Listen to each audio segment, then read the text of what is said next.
எத்தனை செய்திகள் பேசி அறிந்தோம் ஒவ்வொரு நாளும், எத்தனை மனிதரை கண்டு மகிழ்ந்தோம் ஒவ்வொரு நாளும், எத்தனை நாட்டு தமிழரை இணைத்தோம் ஒவ்வொரு நாளும், எத்தனை அமைப்பின் நட்பினை கொண்டோம் ஒவ்வொரு நாளும், எத்தனை கேள்விகள் எத்தனை பதில்கள் ஒவ்வொரு நாளும், எத்தனை எத்தனை எத்தனை எத்தனை ஒவ்வொரு நாளும். கலந்துரையாடுவோம் கலந்துரையாடுவோம் கலந்துரையாடுவோம், எத்தனை செய்திகள் பேசி அறிந்தோம் ஒவ்வொரு நாளும், எத்தனை மனிதரை கண்டு மகிழ்ந்தோம் ஒவ்வொரு நாளும்.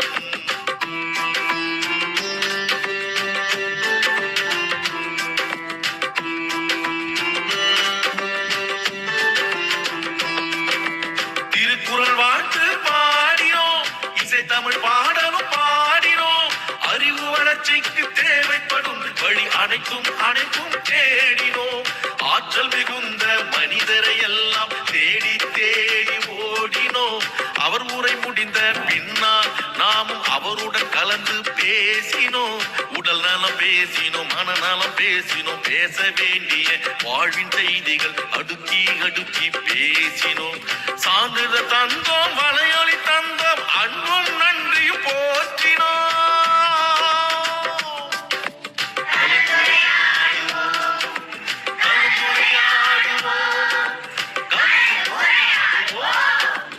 எத்தனை செய்திகள் பேசி அறிந்தோம் ஒவ்வொரு நாளும், எத்தனை மனிதரை கண்டு மகிழ்ந்தோம் ஒவ்வொரு நாளும்.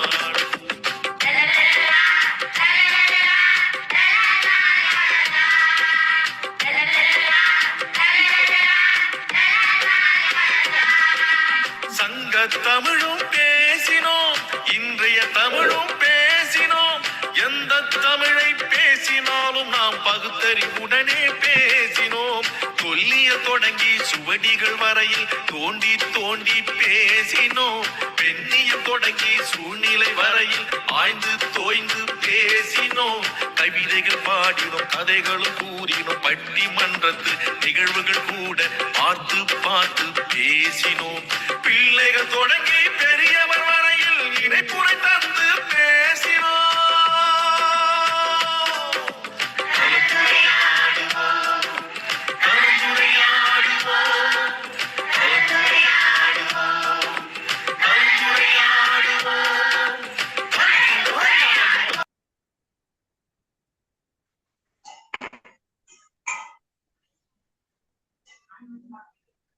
அனைவருக்கும் வணக்கம். கலந்துரையாடுவோம் பேரவை தமிழ்நாடு நடத்தும் சமூக இலக்கிய களம் நிகழ்வு எண் 2205 9/7/2026 வியாழக்கிழமை. திருவள்ளுவர் ஆண்டு 2057 ஆரவை 25. இன்றைய சிறப்பழைப்பாளர் ஐயா அவர்களை கலந்துரையாடுவோம் பேரவையின் சார்பாக வருக வருக என வரவேற்கிறோம். குரலும் பொருளும் கூறுவதற்கு சகோதர சகோதரிகளையும் வரவேற்கிறோம். குரலும் பொருளும் வரலாற்று செய்திகள் வழங்குவதற்கு டெல்லியே பிரம்மநாயகம் ஐயா அவர்களை வரவேற்கிறோம்.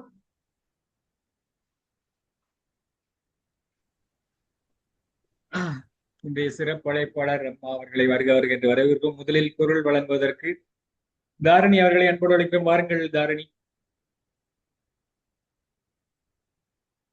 வணக்கம் ஐயா. அதிகாரம் 64 அமைச்சு கருவியும் களம் செய்யும் செய்யும் அறிவினை மாண்டதமைச்சு வன்கண் குடிக்காத்தல் கற்று எழுதல் ஆல்பினியோடு 5 மாண்டதமைச்சு பெரிதலும் பேர்ந்து செயலும் ஒருதலைய சொல்லலும் வல்லதமைச்சு தேர்தலும் தெரு செயலும் பெரிதலும் பேரணி கொள்ளலும் பிரிதா பொறுத்தலும் வல்லதமைச்சு தேர்தலும் தெரு செயலும் ஒருதலை சொல்லலும் வல்லதமைச்சு அந்நேரத்து ஆண்டமைத்த சொல்லல் நின்றும் திறந்த துணை மன்றப்பம் நூலோடு உடையாக்க அதிர்ப்பும் யாவலும் முன்னிற்பவை சேர்க்கை இறந்த கருத்தும் உலகத்தை இயற்கை இறந்து செயல் அரிகொன்றறியன்னும் உறுதி உழைந்த கோல்கடன் பழுதன மந்திரி பக்கத்தோ தேவர் 70 கோடி உரம் மறைப்பட்ட சொந்த முடிவில் செய்ய திறப்பாடில்லாதவர். நன்றி.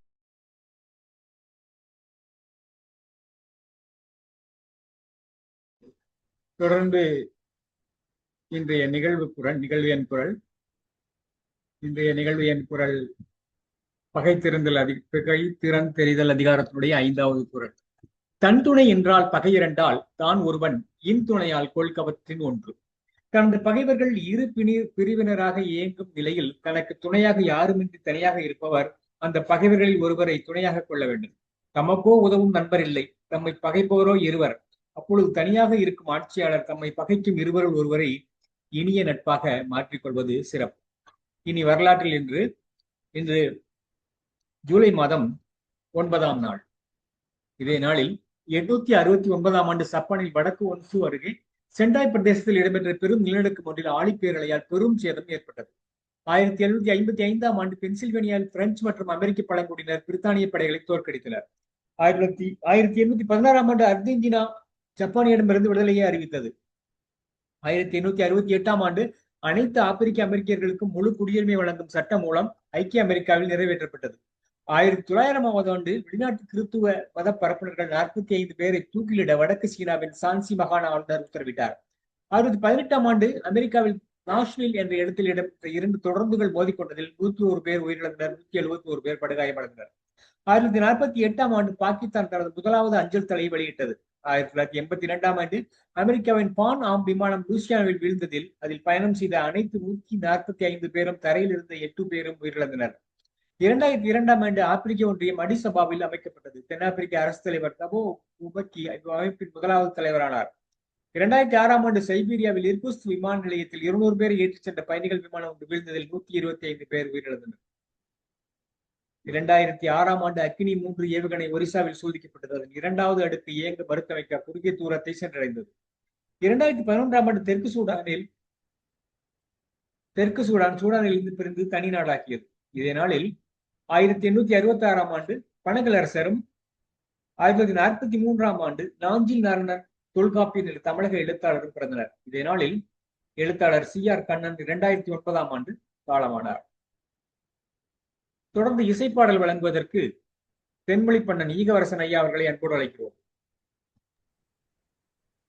அனைத்து தமிழ் நெஞ்சங்களுக்கும் அன்பான வணக்கம். பாவலரேறு அவருடைய பாடல் இது. தப்பித்தவரியே மாந்தனாய் பிறந்தவன் ஒப்புக்கு வாழ்கிறான் உலகில். தப்பித்தவரியே மாந்தனாய் பிறந்தவன் ஒப்புக்கு வாழ்கிறான் உலகில். கொஞ்சம் உப்புக்கும் விடிவில்லை வாழ்வில், அவன் வாழ்வில் வெறும் மெப்புக்கு பேசியே மேலுக்கு பூசியே தப்புக்கு பூட்டிடுவீர்கள். சரிதான் என நாட்டிடுவீர்கள், சரிதான் என நாட்டிடுவீர்கள். தப்பித்தவரியே மாந்தனாய் பிறந்தவன் ஒப்புக்கு வாழ்கிறான் உலகில். கொஞ்சம் உப்புக்கும் விடிவில்லை வாழ்வில், அவன் வாழ்வில் வெறும் மெப்புக்கு பூசிய மேலுக்கு பூசிய தப்புக்கு பூட்டிடுவீர்கள். சரிதான் என நாட்டிடுவீர்கள். காலுக்கு செருப்பின்றி கையில் காசின்றி மேலுக்கு துணியின்றி வாழ்வான். உடல் தோலுக்கு காப்பின்றி நோவான் நொந்து சாவான். அவன் பாலுக்கு தேன் விட்டு பருப்புக்கு நெய் விட்டு காலுக்கு மெத்தை கேட்பீர்கள். அவன் கதையினை சொத்தை என்பீர்கள், அவன் கதையினை சொத்தை என்பீர்கள். தப்பித்தவாரியே மாந்தனாய் பிறந்தவன் ஒப்புக்கு வாழ்கிறான் உலகில். படுக்கைக்கு பாயின்றி பதுங்கவும் குடிலின்றி கடுக்கின்ற வயிற்றுக்கு கஞ்சி கொஞ்சம் கொடுக்கவே புகழ்ந்தூமை கெஞ்சி. படுக்கைக்கு பாயின்றி பதுங்கவும் கூடிலின்றி கடுக்கின்ற வயிற்றுக்கு கஞ்சி கொஞ்சம் கொடுக்கவே புகழ்ந்தூமை கெஞ்சி. மிக அஞ்சி குளிர் நடுக்கிடும் கைபோத்து முடக்கிடுமே சோர்த்து ஒடுங்கியவாறு உயிர் தேய்ப்பான். தெரு ஓரங்களில் உயிர் சாய்ப்பான், தெரு ஓரங்களில் உயிர் சாய்ப்பான். தப்பித்தவறிய மாந்தனாய் பிறந்தவன் ஒப்புக்கு வாழ்கிறான் உலகில். வினை விதைத்தான் என்றும் விளைவிதுதான் என்றும், வினை விதைத்தான் என்றும் விளைவிதுதான் என்றும் புனைகதை பற்பல சொல்வீர். உயிர் போனாலும் போகட்டும் என்பீர், தெற்றி தின்பீர் மனை மாடு பெரிதென்று மக்களே பெரிதென்று மனைவிக்கு பட்டெடுப்பீர்கள், அவன் மண்டைகள் விட்டுடைப்பீர்கள், அவன் மண்டைகள் விட்டுடைப்பீர்கள். தப்பி தவறிய மாந்தனாய் பிறந்தவன் ஒப்புக்கு வாழ்கிறான் உலகில். வாட்டமுற்றிருப்பவர் வாழ்க்கையில் நொந்தவர் கூட்டம் எல்லாம் ஒன்று சேரும். வாட்டமுற்றிருப்பவர் வாழ்க்கையில் நொந்தவர் கூட்டம் எல்லாம் ஒன்று சேரும். அந்த ஈட்டமெல்லாம் என்ன நேரும், அந்த ஊட்டமும் பொதுவாக்கி உழைப்பையும் பொதுவாக்கி திட்டமெல்லாம் வகுத்தியோ, அந்த தீமைகளும் அடிசாயும். தப்பித்த வாரியே மாந்தானாய் பிறந்தவன் ஒப்புக்கு வாழ்கிறான் உலகில். கொஞ்சம் உப்புக்கும் விடிவில்லை வாழ்வில், அவன் வாழ்வில் வெறும் மெப்புக்கு பேசிய மேலுக்கு பூசிய தப்புக்கு பூட்டிடுவீர்கள், சரிதான் என நாட்டிடுவீர்கள். நன்றிங்க ஐயா, நன்றி, வணக்கம். சிறப்பு, மகிழ்ச்சி ஐயா. தொடர்ந்து இசைப்பாடல் வழங்குவதற்கு திருமதி அன்னபூர்ணி அம்மா அவர்களை அன்போடு அழைக்கிறோம். பாருங்களம்மா. ஐயா, நான் ஒரு அழைத்ததற்கு நன்றி ஐயா. ஒரு தெலுங்கு பாடல் குழந்தைகளுக்காக என்னுடைய தந்தை சொல்லி கொடுத்த பாட்டு, குழந்தைகளுக்காக அதை பாடிட்டு அதனுடைய பொருளை நான் சொல்லிடுறேன் ஐயா. అక్కల్లార మనమంతరము అంగిడికి పోవుతమా, డబ్బులు బుట్టలు ఎత్తుకొని మనము జడగా పోవుతమా, చక్కెర తీర్చి నీళ్ళలు వేసి పానము చేసి తాగుతామా, పిండి వంటలు చేసుకొని మనము జడగా తింటామా. ఓ శెట్టి చేరు చక్కెర ఎంతయ్యా, త్వరగా చెప్పు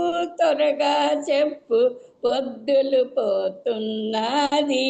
அதாவது அக்காமார்களே, நம்ம எல்லாம் சேர்ந்து கடைக்கு போகலாமா, காசும் கூடையும் எடுத்துக்கொண்டு நம்ம எல்லாரும் ஜோடியாக போகலாமா, அப்புறம் சர்க்கரை வாங்கி தண்ணியில் போட்டு பானகம் செய்து குடிக்கலாமா, கலவை சாதம் செய்து நாமும் ஜோடியாக சாப்பிடலாமா. அந்த கடையில் சென்று செட்டியை கூப்பிடுறாங்க, ஒரு சேரு சர்க்கரை, அந்த காலத்தில் சேரு தானே, ஒரு சேரு சர்க்கரை எவ்வளையா, சீக்கிரமாக சொல்லு, பொழுது போயிடுச்சு போகுது அப்படிங்கிற மாதிரி அந்த பாட்டினோட அர்த்தம் ஐயா, மீனிங். நன்றி ஐயா. தெலுங்கு பாட்டு பாடலாமான்னு யோசனை பண்ணிட்டே பாடினேன் ஐயா. மகிழ்ச்சிமா, சிறப்பு, அருமை. இத்துடன் முதல் பகுதியை நிறைவு செய்து வைரமங்கையை அழைப்பதற்கு திருக்குறள் பாவையை நாங்கள் அழைக்கிறோம். பாருங்கள், திருக்குறள் பாவை தாரணி. வணக்கம் ஐயா. கலந்துரையாடுவோம் பேரவை தமிழ்நாடு நடத்தும் சிந்தனைக்களம். இன்றைய நிகழ்வு எண் 2205, 9/7/2026, வியாழன்கிழமை. திருவள்ளுவர் ஆண்டு 2057, ஆடவை 25. இன்றைய சிறப்பழைப்பாளர் வைரமங்கை திருமதி சு. தங்கம் சாய்ராம் அம்மா அவர்கள். ஓய்வு பெற்ற ஆசிரியர், வேங்கியாம்பட்டி கிராமம். பெரியோரை பேணுதல் RIDO என்ற நிர்பந்தத்தில் NGO ஆக பணியாற்றியுள்ளார். இணைய வழியில் பயிற்சி வகுப்புகள் நடத்தி கொண்டிருக்கிறார். TNBC. திருக்குறளில் ஆய்வு கட்டுரை எழுதி நூல் வெளியாக்கியுள்ளது. கன்னியாகுமரியில் நடந்த திருக்குறள் மாநாட்டில் மலரிலும் என்னுடைய தஞ்சம் என்ற ஈர்ப்பு சொல்லாலான கட்டுரை இடம்பெற்றுள்ளார். 2160 மணி நேர சாதனை செய்து சிறந்த தர்மபுரி ஒருங்கிணைப்பாளர் என்ற விருதினை பெற்றுள்ளார். அம்மா அவர்கள் எடுத்துக்கொண்ட தலைப்பு தெளிவான பார்வை, சிந்தனை, பணிவு. அம்மா, நீங்கள் 6 மணி வரை பேச அன்புடன் அழைக்கிறோம் அம்மா.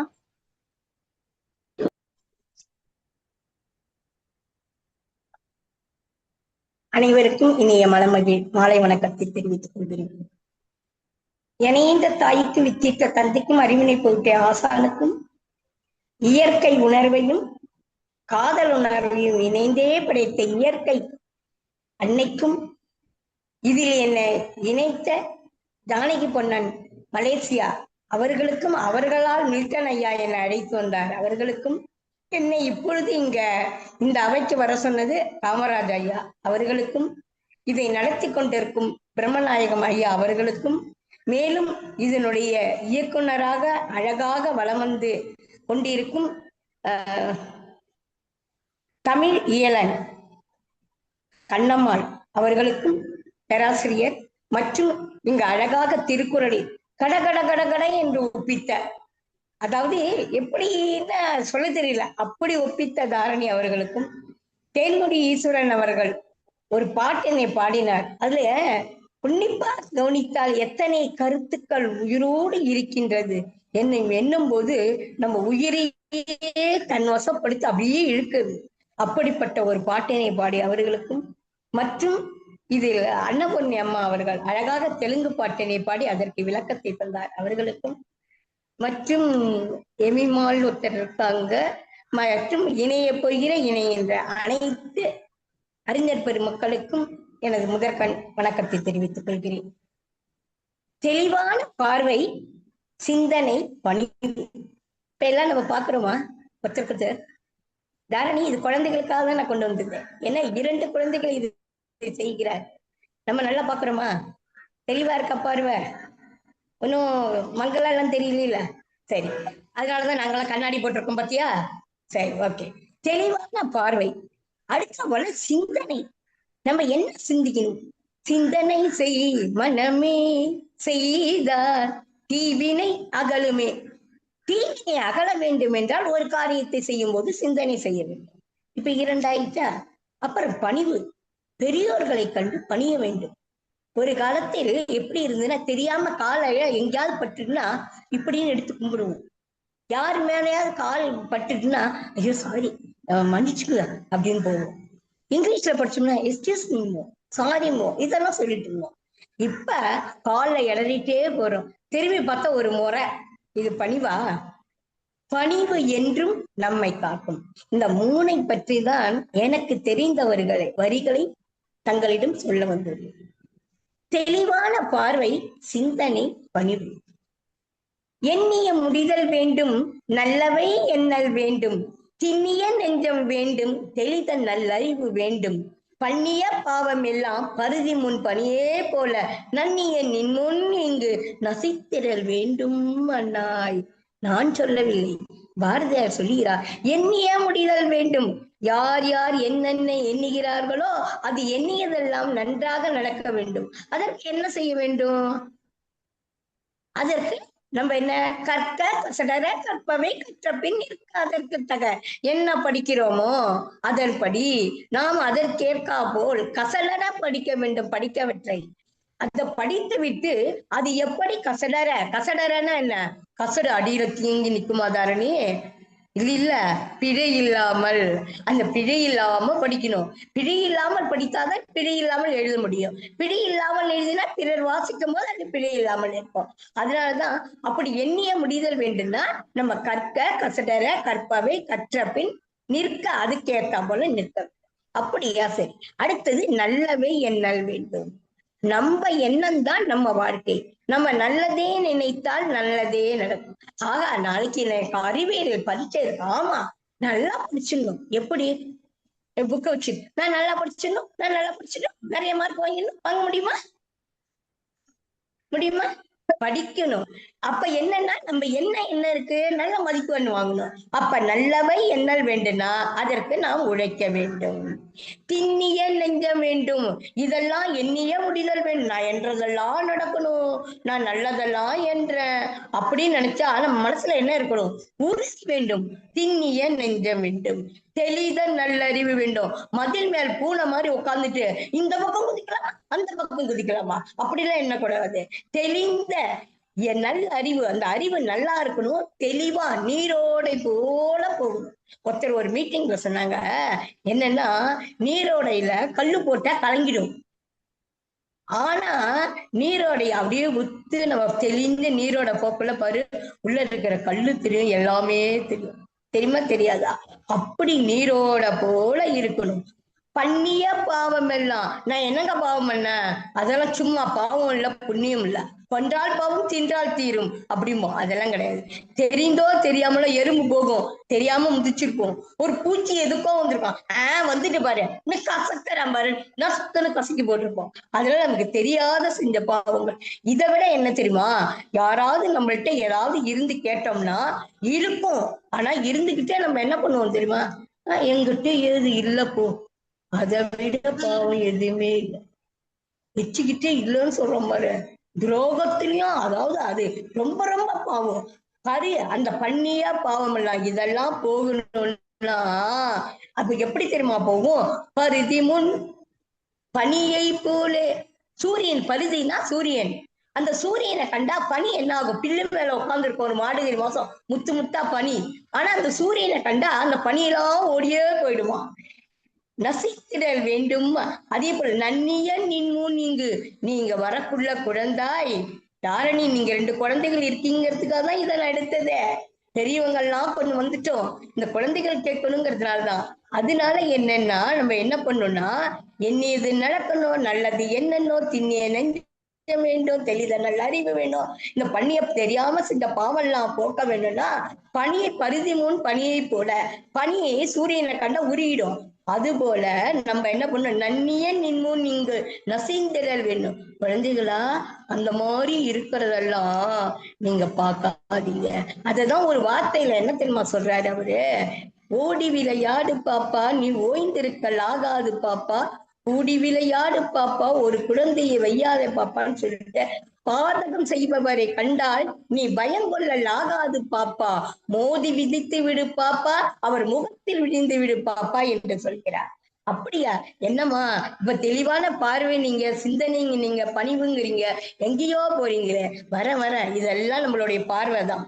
நாளைய இந்தியாவை, வருங்கால இந்த வையகத்தையே சிறப்பாக மாற்ற யார் இருக்காங்க தெரியுமா, இளைய சக்திகளாக குழந்தைகளான நீங்க தான் இருக்கிறீங்க. இந்த இடத்தில் உண்மையாவே குழந்தைகள் இருக்கும் இடத்தில் உரையாடுவது எனக்கு மிகவும் ரொம்ப மகிழ்ச்சியை தருகிறது. இந்த உலகத்தை உய்விக்க வேண்டும் என்றால் ஒரு சக்தி வேண்டும். அந்த ஒரு சக்தி பெரியவர்களோட அனுபவத்தோடு இந்த சின்னவர்கள் கூறி இந்த பிரபஞ்சம்னா இந்த உலகத்திற்கு சக்தியை சேர்க்கும் உலகமாக, பிரபஞ்சமாக, அண்டமாக இருப்பது குழந்தைகள் தான். நீங்கள் பேராற்றலை கொடுத்து மனிதனுக்கு பல்வேறு விதமாக அள்ளி கொடுக்கிற விதத்தை இந்த பயிற்சியின் ஒவ்வொரு பயிற்சி மூலமாக நீங்க கற்றுக்கொள்ள வேண்டும். உலகத்திற்கு வழிகாட்டியாக இந்தியாவின் பெருமையாக இருக்கின்ற யார் உலகத்துக்கு வழிகாட்டியாக இருந்தார்கள், எழுமின் விழுமின் அப்படின்னு யார் சொன்னாங்க, பசித்திரு, தனித்திரு, விழித்திரு, இந்த 3ஐயும் முதல் எழுத்து. நன்றிம்மா. அந்த விவேகானந்தா கொள்கையை நாம் எடுத்துக்கொள்ள வேண்டும். அவர் என்ன சொன்னார் தெரியுமா, அவரும் அப்படிதான். அது போல டாக்டர் அப்துல் கலாம் அவர்கள், கனவு காணுங்கள், தூங்கும் போது காண்பது கனவு இல்லை, அதை தொடர்ந்து தூக்கத்தை தூங்க விடாமல் அடிப்பதுதான் கனவு என்றார். இவருடைய வரலாறு எல்லாம் நாம் படித்தால் ஆக்கப்பூர்வ செய்திகளை எல்லாம் கொட்டி கொடுத்துள்ளார். எதிர்காலத்தில் ஒரு நாட்டின் சிறந்த சாதனையாளர்கள் திகழ இருப்பார்கள் என்றால் அவர்கள் இளைஞர்கள் தான். அந்த இளைஞர்கள் அவர்களை நல்வழிப்படுத்துவது இந்த சமூகத்தில் இருக்கிற சீரான நெறிமுறைகள். அப்ப சீரான நெறிமுறைகள் அப்படின்னா இப்ப கொஞ்சம் விவேகானந்தாரை பத்தி பார்க்கலாம். அவரு ஒரு குருட்ட சிஷ்யரா இருந்தாங்க. அவங்க பாடம் படிச்சாங்க, எல்லாம் செஞ்சுட்டு இருக்கக்குள்ள அங்க சாராதேவி அம்மா என்ன பண்ணுவாங்கன்னா, அந்த சிஷ்யருக்கெல்லாம் நெய் ஊத்தி சாப்பிட போட மாட்டாங்க. விளக்கெண்ணெய் இருக்குல்ல, அதுதான் நெய்யுக்கு பதிலாக ஊத்தி சாப்பாடு போட்டு அவரு சாப்பிட்டுட்டு இருந்தாரு. ஒரு நாள் அவருக்கு என்ன ஆச்சுன்னா, சாப்பிடக்குள்ள அந்த வாயில அந்த விளக்கெண்ணெய் போட்டு, ஐயா இதை நான் சாப்பிட மாட்டேன், என்ன அம்மா எனக்கு நீங்க விளக்கெண்ணெய் ஊத்திட்டீங்க. அன்னைக்கே அவரு சொன்னாராம், ராமேஸ்வரர் வாயே திறக்கலையா உட்கார்ந்து இருந்தாராம். சாரதா தேவி சொன்னாராம், இன்றிலிருந்து நீ சிஷ்யனாக இல்லாமல் தனிப்பட்ட முறையில் ஒதுங்கி விடுண்டான். ஏன்னா ருசியை அறிந்து படிப்பை மட்டும் ருசித்து படிப்பவன் சிஷ்யன் என்று உணவு ருசி தெரிகிறதோ அவன் சிஷ்யனாக இருக்க மாட்டான் என்று அன்றே அவரை நீயே உன் வழியை பார்த்து கொள்ளிட்டாரு. ஆனா அவர் குரு வழியில் தான் நடந்தாரு. அந்த சாப்பாட்டத்துக்கு என்னன்னா அந்த சாப்பாட்டை ருசி அறியாமல் இருக்க வேண்டுமா, அந்த விளக்கன்னு அவர் சொல்லிட்டாரு. அதனால அவரை விலக்கி வைத்து விட்டார். ஆனால் சிறந்த நமக்கு நீ பசி உன்னுடைய, அதாவது நாம் நினைக்கிறோம் நமக்கு 2 கை இருக்கு, நம்ம கால் இருக்கு, நம்ம காலையில் எழுந்துக்கிறோம், வீட்டுல இருக்கோம், சாப்பிடுறோம், எல்லாம் செய்யறோம், மிச்ச உணவை கொண்டு கீழே கொட்டுறோம். எதுவுமே இல்லாதவர்களை எண்ணி நினைத்துப்பார். நீ பசித்து இருந்து பார், உனக்கு பசியின் அருமை தெரியும். நீ தனித்து இருந்து பார், அந்த தனிமையின் கொடுமை தெரியும். நீ விழித்து இருந்து பார், உனக்கு கஞ்சியோ கூழாமல் கிடைக்காமல் பசித்து தனித்து விழித்து இருந்து பார், உனக்கு அந்த விழிப்பினுடைய அருமை தெரியும். அப்பதான் உனக்கு பதவிங்கிறது கிடைக்கும். நீ வயிறு நிறைய சாப்பிடுவார். உயர்ந்தோரை கொண்டு ஓடு பொறுக்காதே, தாழ்ந்தோரை கண்டு தலைவணங்கு. சரி, இவ்வளவுலாம் சொன்னாரு. அப்படின்னா இவ்வளவு சொன்னீங்களே, அப்ப தெளிவான பார்வைன்னா என்ன? இவ்வளவு சொல்லி தெளிவான பார்வையை கேட்குறீங்களா? சரி, நான் சொல்றேன். ஆனா தாரணி எங்கெங்கயோ பேசிட்டே இருக்கா, அது மட்டும் தெரியுது, என் பார்வையில அவ வர. பார்வை என்றும் தெளிவாக இருக்க வேண்டும். சொல்வதை காது கொடுத்து கேட்க வேண்டும். செவிக்கு உணவு. பார்வைகள் பலவிதம். எந்த ஒரு விஷயத்தையும் பல கோணங்களில் வேறுபட்ட பார்வைகளில் அப்பப்ப பார்க்கலாம். இது ஓடி போகும், ஒரு சிங்கம் ஓடி போகும், அந்த வழியா ஒரு மாடு ஓடி போகும். பாக்குறவங்க அது இதை துரத்திட்டு போகும். எங்க இருந்தா பாக்கணுமோ, ஐயோ அந்த சிங்கம் மாடை பிடிச்சிட்டுமா, அங்க இருந்து இல்ல மாடு சிங்கத்தை தள்ளிட்டுமா, அச்சச்சா அது இல்ல, நான் பார்த்தேன் சிங்கமும் மாடும் ஒரே இடத்துல தண்ணி குடிச்சதுமா, இல்ல அது 2 ஒரே பில்லு மேய்ந்ததுமா. அப்ப என்ன அங்க இருக்கு? பார்வை. மனிதனுடைய பார்வை ஒவ்வொருத்தருக்காக மாறுபடுகிறது. நிழலில் ஒருவர் இருக்கிறார், 2 பேர் இருப்பாங்க, ஏதோ ஒரு தூசி தட்டிவிடும், தட்டுவார்கள். ஆனா எப்படி இருக்கும் அந்த நிழலை பார்க்கக்குள்ள 2 பேரும் ஒன்னா இருக்கிறா போல, அந்த குழந்தைகள் ஒரு கிஸ் கொடுத்துக்கிறா போல ஏதோ ஒண்ணு தோணும். ஆனா எண்ணங்கள் மாறுபடும். இதன் மூலமாக அணுகுதல் வேறுபடுகிறது. அந்த அணுகுதல் ஒன்றாக இருக்க வேண்டும் என்றால் ஒரு விஷயத்தை பற்றிய நமது எண்ணங்களும் உணர்வுகளும் பார்வைகளும் பிறருடைய எண்ணங்களோடு உணர்வுகளோடு ஒத்து போக வேண்டும். ஒத்து போகாது இருந்தால் இது பார்வைகள் பலவிதம். உனக்கே தப்புன்னு தெரிஞ்சதுன்னு வச்சுக்கோ, ஒரு பாக்குறோம் இது சரியாவே இருக்கும், ஆனா நமக்கு நம்ம பார்வைக்கு அப்ப தப்புன்னு தெரியும். ஆனா உடனே இது தவறு என்று சொல்லக்கூடாது. அத அறிந்து ஆராய்ந்து அதை கேட்டு அறிந்த பின் தீர ஆராய்ந்து அறிவதே சிறப்பு. அந்த தீர ஆராய்ந்து அறிய வேண்டும். பார்த்தவுடன் அதாவது பார்க்கிற கண்ணுக்கு பலவிதம் தெரியும், அப்படி எடுத்துக்கொள்ளக்கூடாது. நம்ம அடுத்தது நம்ம என்ன ஆக விரும்புகிறோம். நம்ம எல்லாருக்கும் ஒவ்வொரு இலக்கு இருக்கும். தாரணி, நீ என்ன ஆக விரும்புகிறார்? அம்மா ஐஏஎஸ். IAS, very good. அப்ப ஐஏஎஸ்க்கு எப்படி படிக்கணும்னு தெரியும்ல. அப்ப ஆரம்பத்திலேயே அந்த விதை போட வேண்டும். இலை முள் களைவதாம் நட்பை விளைவதும் விட்டோம் என் பார்க்கையில். இப்படி சின்ன வயசுலயே ஏதாவது தவறுதல் இருந்தா அதை குலைத்து கொள்ளணும். அதாவது சின்னவா இருக்கக்குள்ளேயே அந்த இலைய முள்ளை நம்ம உடைச்சிக்கணும். ஏதாவது நமக்கு வரலைன்னா அது படிச்சுக்கணும், போகணும். பெரும்பாலான பிறகு அந்த மரத்தை வெட்டுவதோ செய்வதோ ரொம்ப கடினம். அப்ப எண்ணியது எண்ணிய வாரி எய்துதல். நம்ம எண்ணியது எண்ணியபடி நடக்கணும்னா நம்ம இலக்கு ஒன்றாக இருக்க வேண்டும். நம்ம என்ன ஆக போகிறோம் நமக்கு தெரியும். ஆனால் நம் மனத்தில் ஒரு செயல்முறை கற்பனை செயல்பட்டுள்ளதா? நம்ம கற்பனைக்கு ஒன்ன நினைச்சிட்டு, ஆனா நம்ம அப்பா அம்மா நம்மளுடைய சூழ்நிலை நம்ம வேற மாதிரி திருப்பிட்டு போகும். தண்ணி நேராதான் ஓடுதுன்னு நினைச்சுப்போம். ஆற்று தண்ணி நேராவா ஓடுது, அங்கங்க ஒரு காவாய், ஒரு ஏரி, ஒரு குளம்னு மாற்றி பிடிச்சு அனுப்புகிறது. இப்படி அனுப்புக்குள்ள நம்மளுடைய சிந்தனைகள், ஒரு எண்ணங்கள் மாறுபடுகிறது.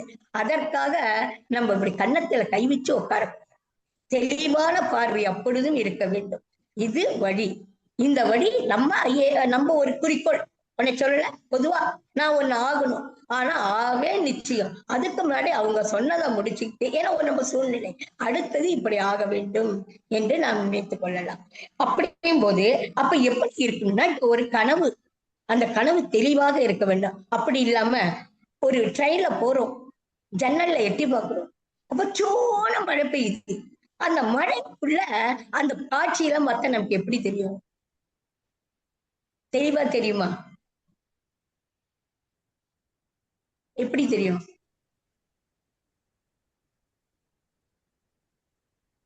அந்த காட்சி எப்படி தெரியும் நம்ம பார்வை? மங்களா தெரியும். பாத்தீங்களா, எங்களுக்கு கரெக்டா மங்களாய் நாங்க கண்ணாடி போட்டவங்க கரெக்டா சொல்றோம். நீ சொல்ல மாட்டேங்கிறே கண்ணா, மங்களா தெரியும். அப்ப மங்களா தெரிகிற பார்வை எப்படி வேணாலும் மாறும்.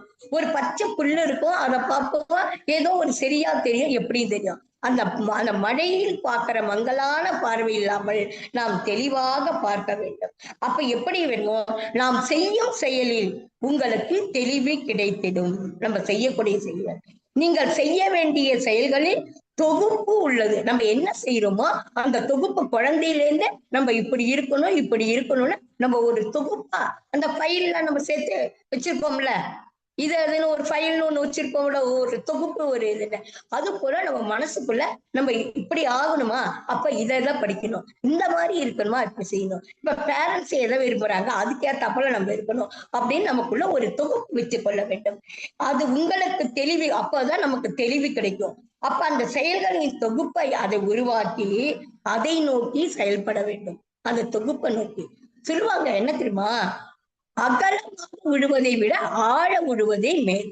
ஏன்னா ஒருத்தன் போர் போடுறான் தண்ணி, அவனுடைய என்ன இருக்கும், 800 அடியில தண்ணி வந்துடணும்னு. 800 அடி முடியும் போட்டான், தண்ணியே வரல.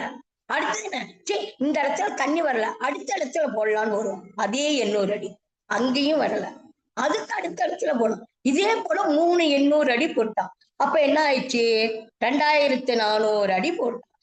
அதே ஒரே இடத்துல இந்த 800 அடி போட்டிருந்தால, அதுல 2500 அடி அவன் போட்டிருந்தானா, அவனுக்கு 1000 அடி போட்டாலே தண்ணி வந்திருக்கும்ல, பெருமை வராதா? ஆனா இந்த இடத்துல வரலன்னு எனக்கு இதுல 1.5 இன்ச்சு தான் வந்திருக்கு, 2 இன்ச்சு தான் வந்திருக்குன்னு அடுத்த இடத்துக்கு மாறிடுறோம். அதே போல ஆற்று கூட அகலப்படுத்தி கொண்டு இருக்கிறோம். ஆனா ஆற்றை அகலப்படுத்துவதை விட ஆழப்படுத்துவதெல்லாம், அப்பெல்லாம் என்னன்னா தண்ணி எடுப்பதற்கு எங்கேயும் தண்ணி கிடையாது. இந்த ஆற்றுக்கிட்டதான், ஆற்று மணல் இருக்குல்ல, அதுகிட்ட போவாங்க. அப்ப பித்தளையில சிலம்புன்னு ஒண்ணு இருக்கும், அதை எடுத்துட்டு போய் அந்த மண்ணை நோண்டுவாங்க. ஆழமா நோண்டரோட்ட அப்படியே தண்ணி வரும், அது இனிப்பா இருக்கும். வீட்டுல எல்லா உபயோகத்துக்கும் அதை தான் பயன்படுத்துவாங்க. இப்ப எப்படி நம்ம பார்வையும் சிந்தித்து அந்த சிந்திக்கிற பார்வை தெளிவான பார்வை ஆழமாக இருக்க வேண்டும். மேலோட்டமா அவன் அப்படி செய்யறானே, இவன் இப்படி செய்யறான், ஐயோ அங்க போகுது இங்க போகுது அப்படி என்று எண்ணம் வரக்கூடாது. அதாவது அகல விழுவதை விட ஆழ விழுவதே மேல். உங்கள் கனவை அடைய எத்தனை மைல்கள் கடந்து விட்டோம். நம்ம ஒரு கனவு பண்ணுவோம், எத்தனை மைலை கடந்து விட்டோம் என்று எனக்கு தெரியாது, மற்றவங்களுக்கு தெரியாது. ஆனா யார் கனவு காண்றாங்களோ அவங்களுக்கு தெரியும் நம்ம எத்தனை மைல் வந்துட்டோம்னு. அதே போல இன்னும் எத்தனை மைல் நம்ம கடக்க வேண்டும், இன்னும் எத்தனை தூரம். இப்ப ஏதோ ஒரு இடத்துக்கு போறோம், இப்ப நீங்க இருக்கிற இடத்துல இருந்து ஒரு இடத்துல இருந்து பாண்டிச்சேரியில இருந்து விழுப்புரம் வரும், எது முடியும் போயிருக்கோங்கிறது போறவங்களுக்கு தான் தெரியும். இங்க இருந்து போன் அடிக்கிறவங்களுக்கு தெரியுமா எத்தனை தூரம் போயிருக்காங்கன்னு? தெரியாது. அதே போல எத்தனை தூரம் இன்னும் இருக்குங்கிறது, இன்னும் 10 நிமிஷத்துல போயிடுவோம் அப்படின்னா, 10 நிமிஷமா இல்ல எங்கேயாவது பேருந்து நின்று நம்மளை அழைத்து சென்று 20 நிமிஷம் ஆகுதா, இல்ல பஸ் எங்கேயாவது அந்த என்னமோ சொல்லுவாங்க டிராபிக் ஜாம்னு, அது எங்கேயாவது போட்டு விட்டு அதுக்கு மேல போறோமா நமக்கு தெரியாது. ஆனா அதுல உட்கார்ந்தவங்களுக்கு தெரியும். தெரியுமா தெரியாதா? சொல்ல கொள்ள மட்டும் இவங்க பயந்துட போறாங்களேன்னு 10 நிமிஷத்துல போயிடுவாங்க. அப்ப எத்தனை மைல்களை கடக்க வேண்டும் என்பது நமக்கு தெரியும், எத்தனை உள்ளது என்று தெரியும். அததான் டாக்டர் அப்துல் கலாம் அவர்கள் கூறுகிறார், கனவு என்பது தூங்கும் போது பார்ப்பது அல்ல, உன்னை தூங்க விடாத ஒன்றாகும். அதனால் நீ என்ன பண்ணு, உன்னுடைய நிலையை நீ ஆராய்ந்து கொள் அப்படிங்கிறாரு. அப்ப சொல்றாரு அவரு, இதெல்லாம் விட ஒண்ணு என்ன தெரியுமா, பார்வை வேண்டும். ஆனா அதுல எப்படி வடிவேல் சொல்வாரு, எல்லாம் பிளான் போட்டு செய்யணும் அப்படின்னு. அதே போல திட்டமிடுதல் வேண்டும். அப்ப திட்டமிடுதல் என்ன? நம்ம ஒரு இலக்கை நிர்ணயிச்சுட்டோம், அதுல ஒரு பார்வையை பார்த்துட்டோம், இந்த இடத்தான் அடைய போறோம்னு நினைக்கிறோம்.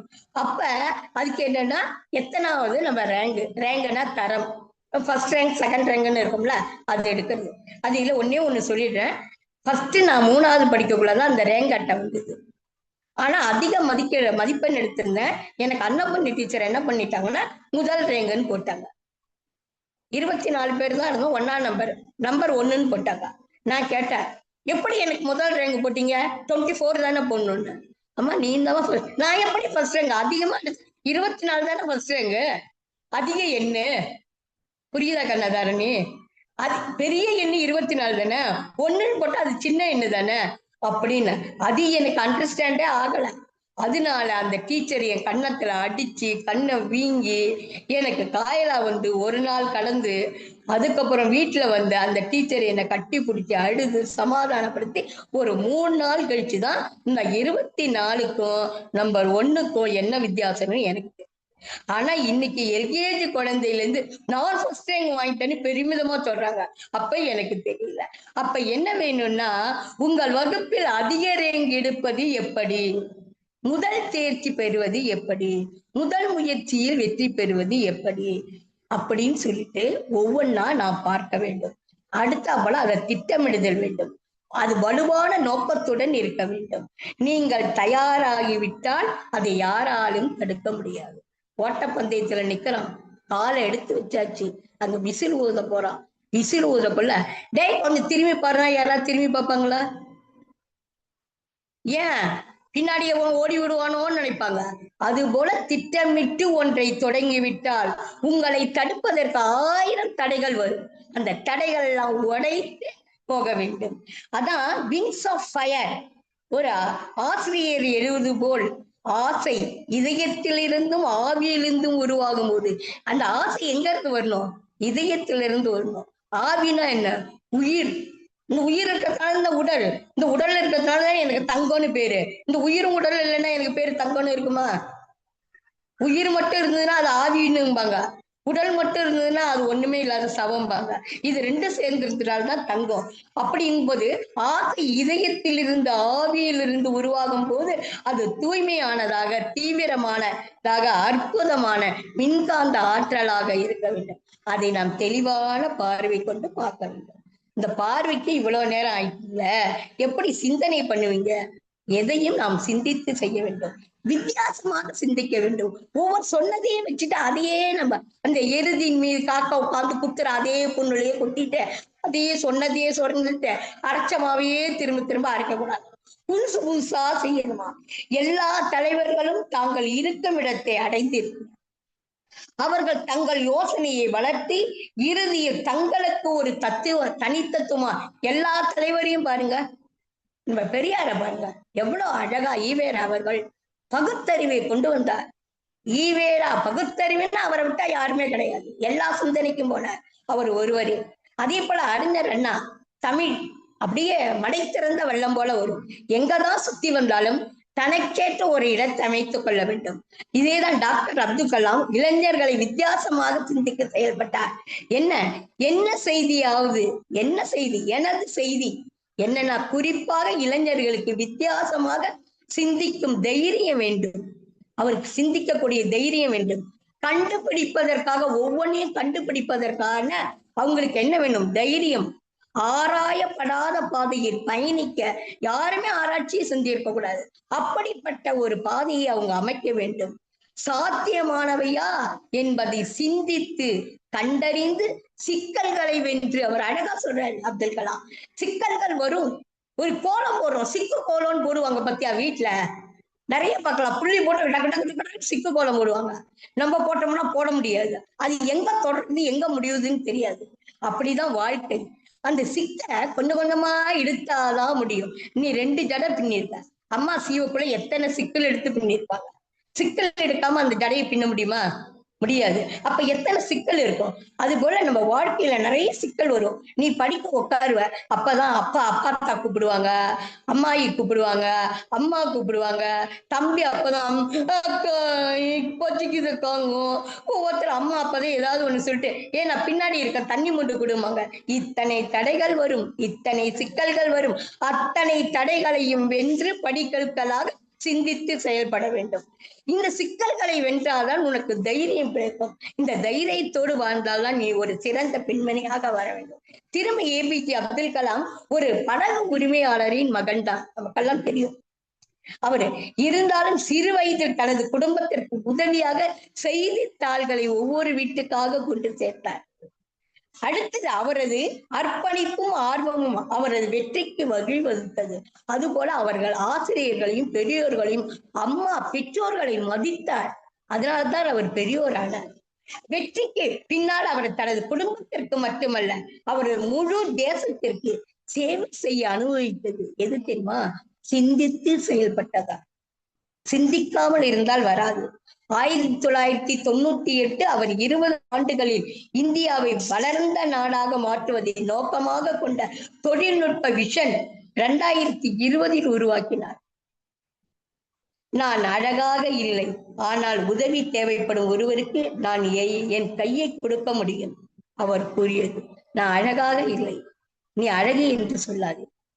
நான் அழகாக இல்லை, ஆனால் பிறகு உதவி என்று கேட்கும் போது என் கை இருக்கிறது, அவர்களுக்கு கொடுப்பேன். இது எப்படி தெரியுமா இருக்குது? அகத்தழகு முகத்தழகு அழகு எப்படிங்கிறத அழகாக எடுத்து சொல்லலாம். பல்வேறு விதமான கருத்துக்களை டாக்டர் அப்துல் கலாம் சொல்லி இருந்தாலும் தான் மிகவும் கடைப்பிடிக்க வேண்டிய விஷயம் அவருடைய சிந்தனையும் பணிவும். அப்ப சிந்தனை செஞ்சு அவர் வெற்றி பெற்றார். அப்ப எப்படி பணிவா இருந்தாரு அதையும் நம்ம பார்த்துடலாம். பணிவை பார்த்து முடித்துக் கொள்கிறேன். அவரு கற்பித்த முக்கியமான பாடம் என்னன்னா பணிவாக இருக்கணும். இவ்வளவு செஞ்சுட்டு வருவாரு. அவரு காலை வலிக்கும். அவங்க அம்மா இத்தனை செஞ்சுட்டு வரையடா, உனக்கு காலை வலிக்குது இல்லடான்னு இவன் தூங்கி முடிச்சிருவான். அப்ப அவன் அம்மா காலை பிடிச்சு விடுவாங்க. ஆனா இவன் முடிச்சிட்டு இருக்கக்குள்ள அவங்க அம்மா காலையிலேருந்து கஷ்டப்பட்டு அவங்க தூங்குவாங்க. அவங்களுக்கு பணிவிட செய்வார். கடைசி முடியும் தான் தாய் தந்தையை மதித்தவர். யார் ஒருவர் பெற்றோரை மதிக்கிறார்களோ இந்த உலகில் பெரியோர்களாவார். அதே போல டாக்டர் கலாம் வெற்றி மற்றும் அந்தஸ்து இருந்த போதிலும் அவர் வெற்றி பெற்றார், சின்ன இதுல பெற்றார். ஆனா பெரிய அந்தஸ்து வந்தது. ஆனா அவருக்கு ஒண்ணு தனித்து நின்றது. என்ன தெரியுமா? இந்த பணிவு என்பது. அவரை சந்தித்து உரையாடியவரை அனைவரும் ஒப்புக்கொள்வார். அனைவரிடமும் சின்னவர் பெரியவர் என்று இல்லாமல் பணிவு. ஒரு ஸ்கூலுக்கு போவார், போயிட்டு அறிவை கண்டுபிடிப்பு செய்ய சொல்வார்.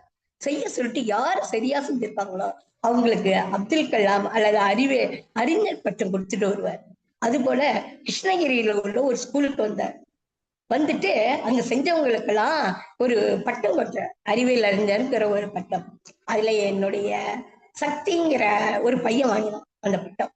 ஒண்ணு இல்ல, அந்த உருளைக்கிழங்கு இருக்குல்ல, உருளைக்கிழங்குல இருந்து மின்சாரம் கண்டுபிடிச்சோம்.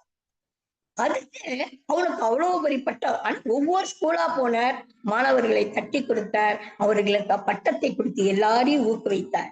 சின்னவர்கள் பெரியவர்கள் என்றால இல்லாமல் மதிப்பு கொடுத்தார். வெற்றியின் உச்சத்தை எட்டி பிடித்தாலும் தம்மால் அடக்கமாக இருக்க முடியும் என்பதை நிரூபித்து மிக பெரிய ஆசான்.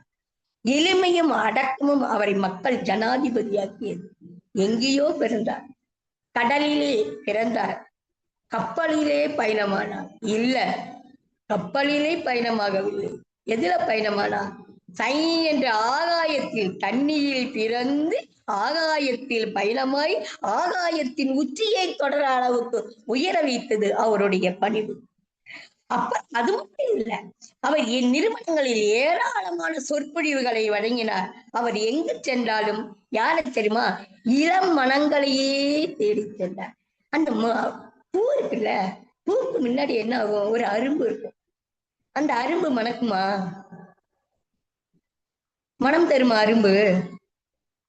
அரும்புன்னா மலருக்கு முன்னாடி மனம் தருமா? தராதம்மா. என்னம்மா? அரும்பு மனம் தராது. அதனால அந்த அரும்புங்கிறது இளைஞர், அவங்களை போனார். அவங்க மனங்களை எல்லாம் தூண்டினார். அந்த முட்டுக்கள் எல்லாம் போய் பேசினார். நீ சின்ன கண்ண, நீ அழகு, உன்னால முடியும், நீ அப்படி செய்ய அப்படின்னு ஒவ்வொரு குழந்தையாக தன் குழந்தையாக எண்ணி தட்டி கொடுத்தார். மாணவர்களை அவர் நேசித்தார்.